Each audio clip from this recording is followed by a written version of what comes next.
Hi, welcome back to Watches Oliver Smith. We're in Scottsdale, Arizona with my good friend, Mr. George Reed, the watch director at Oliver Smith Jewelers. And probably many of you have spoken to George on the phone. He buys most of the used timepieces, but every once in a while, Ryan and I and Veronique, we get a chance to buy something. And today we're going to talk about what makes a Tiffany dial so special. And it's really a really good conversation. So in a second, we're going to talk about that. But first, I want to talk about the watch I'm wearing because many of you know that I love to collect old Panerais. And that's probably because I like to visit what I sold a number of years ago. Yeah, I mean, you started selling Panerai in 2000. They were only available to the public in '97. I mean, 3 years in, you were already This is head over. The PAM 89. It was made for 4 years. And it's got a really cool anthracite dial. It was a run of 6,300 pieces total. George put this on a really cool strap that we had made specially for it. It's got a great lume on it. Well, and what I like about this watch as well, and they don't do it now, they did it a few times in the older stuff, but it has a true GMT hand. Where normally nowadays on Panerai would be a second hour hand and then maybe an AM PM feature, but this actually has a full 24-hour hand. And then the actual hour and minutes hands are from the submersible. They're these skeletonized hands with the extra lume, so nighttime legibility is crazy, and they just don't do that anymore. And I love seeing it on that. It's definitely an eye catcher when you see it. Is it titanium? Yeah, titanium, yeah. Usually when you see those blue or anthracite dials or even the brown dials, think titanium and you'll probably be right. Those Italians, man, they know how to match it up, baby. That's right. Watch the Italians.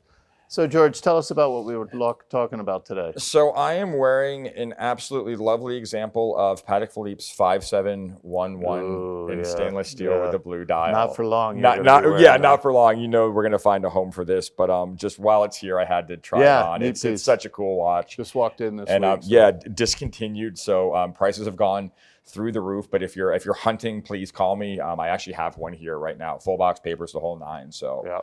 But today I want to talk about a different Patek.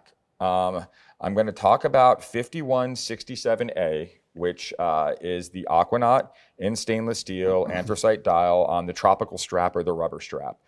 What makes this one special is down there at 6 o'clock, it actually has the word Tiffany on it. And Tiffany watches, this watch in particular with Patek is extraordinarily rare. And then you put Tiffany on the dial, and it takes it down by a quantum measurement.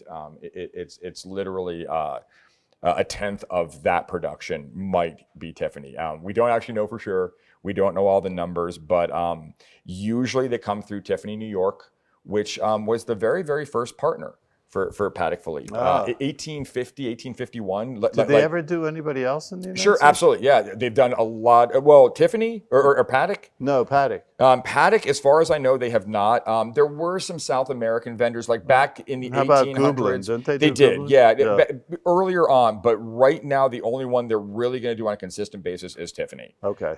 There were other vendors that they did over the years, but consistently from day one, Tiffany's been the important one. Tiffany also did Rolex all the way up through the 90s. Those aren't done anymore, though, so those kind of really have gone through the roof as well. But apparently at Tiffany, there's one gal, Kelly Koch, who absolutely controls who gets what.